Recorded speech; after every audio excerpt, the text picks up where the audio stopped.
जय जगन्नाथ। आप सबका स्वागत है मेरे चैनल झिली स्पाइस बॉक्स में। आज दोस्तों मैं अपनी चैनल में एक नई सीरीज शुरू कर रही हूँ जिसका नाम मैंने 56 भोग रखा है। और इस 56 भोग में हम सिर्फ महाप्रसाद ही बनाएंगे।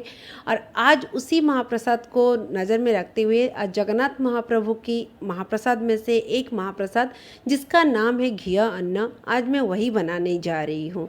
तो इस घिया अन्ना के लिए मैंने यहाँ पे 1 कप राजभोग चावल लिया है जिसको मैंने भिगो के 30 मिनट के लिए अच्छे से धो के भिगो के रख दिया था। आप कोई भी चावल ले सकते हैं।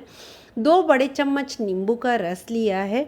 उसके साथ 1/3 कप मैंने घी लिया है। दोस्तों यहाँ पे 1 कप चावल के साथ ना पूरा 1 कप घी ही ज़रूरत होती है, लेकिन मैं थोड़ा सा कम ली हूँ, 1/3 कप घी लिया है। और मिट्टी के बर्तन में बनाएंगे तो उसके लिए मैंने यहाँ पे 3.5 कप पानी लिया है। मिट्टी के बर्तन में चावल के अकॉर्डिंग थोड़ा ज़्यादा पानी की ज़रूरत होती है, लेकिन आप डिस्क्रिप्शन बॉक्स में चेक कर लीजिए। मैं वहाँ पे पूरा राइस किस चीज़ में कितना पानी चाहिए पूरा लिंक को दे दूँगी आपको। तो अभी हम गैस ऑन करेंगे और वो जो मिट्टी का जो हांडी है उसको बिठाएंगे, लेकिन हमारा फ्लेम ना पूरा लो होना चाहिए, पूरा लो, मतलब लो फ्लेम पे हमें ये मिट्टी की बर्तन को बिठाना है।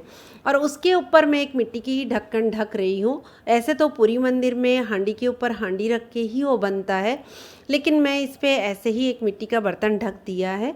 और अभी 5 मिनट बाद आप देखिए पानी गर्म हो गया है। हाँ दोस्तों, मुझे बस पानी गर्म करने के लिए ना 4 से 5 मिनट का टाइम लगा, और वो भी लो फ्लेम पे। तो इसी स्टेज पे हम चावल डाल देंगे।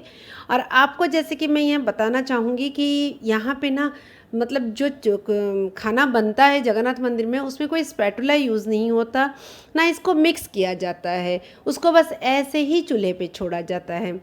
तो मैं भी वैसे ही बिना मिक्स किए उसको बस ऐसे ही ढक्कन लगा के छोड़ दिया है कि जब तक उस पर उबाल ना आ जाए। उस पर कोई तड़का नहीं लगता, कोई छौंका नहीं लगता, ना उस पर आपका मतलब कोई स्पैटुला यूज होती है, बस ऐसे हांडी में ही वो बनता है। अभी देखिए आपको बताते बताते हल्का सा चारों ओर से पानी निकलना शुरू हो गया है, मतलब अच्छे से बॉयल आ गई है। इसी स्टेज पे हम इसमें नींबू डाल देंगे। ऐसे तो देखा जाए तो एक साथ सारा डाल के ना इसमें ऐसे ही बिठा देते हैं, और जब पानी कम हो जाता है उस टाइम बंद किया जाता है, लेकिन मैं आपको थोड़ा सा स्टेप वाइज बता रही हूँ। तो नींबू डाल के मैंने बिना मिलाए उसको ऐसे ही ढक दिया है, हल्का सा खुला छोड़ के ढकेंगे। अगर ऐसे दिक्कत होती है तो उल्टा भी हम ढक सकते हैं, मतलब जिस तरीके से आपको अच्छा लगे आप वैसे ही ढक दीजिए। अभी ढकने के बाद भी देखिए चावल का पानी ना हमारा बाहर आ रहा है। तो इसी स्टेज पे हम क्या करेंगे, इसके ऊपर ना हम घी डाल देंगे। जब हम घी डालेंगे तो और चावल का पानी बाहर आएगा ही नहीं, तो इसीलिए मैं अभी इस पर घी डाल रही हूँ। और घी मैं बहुत कम यूज कर रही हूँ। आप सोच रहे होंगे 1/3 कप घी और वो भी झिल्ली के लिए कम है। हाँ दोस्तों, क्योंकि ये चावल जब हम पूरी मंदिर में खाते हैं ना पूरा हाथ घी घी हो जाता है, और धोने के लिए तो उसको साबुन की ज़रूरत पड़ती है, लेकिन मैं थोड़ा कम घी डाल रही हूँ। आप चाहें तो 1 कप चावल में 1 कप घी भी डाल सकते हैं। तो अभी 10 मिनट के लिए मैंने ढक्कन बंद करके मैंने वैसे ही बिठाया है। आप देख रहे हैं पूरा लो फ्लेम पे ही मेरा चावल बना है।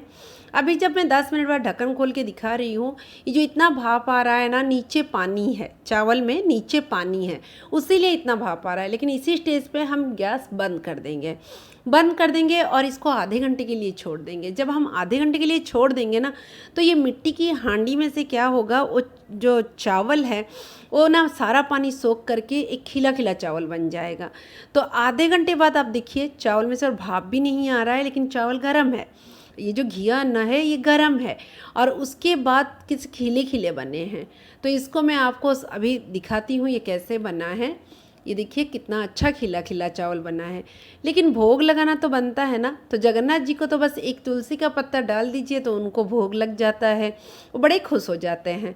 तो आप भी ये घिया अन्ना बनाइए, और इसके साथ खाने वाले जो दाल और सब्जियां हैं उसके लिए झिली स्पाइस बॉक्स के साथ ऐसे ही बने रहिए।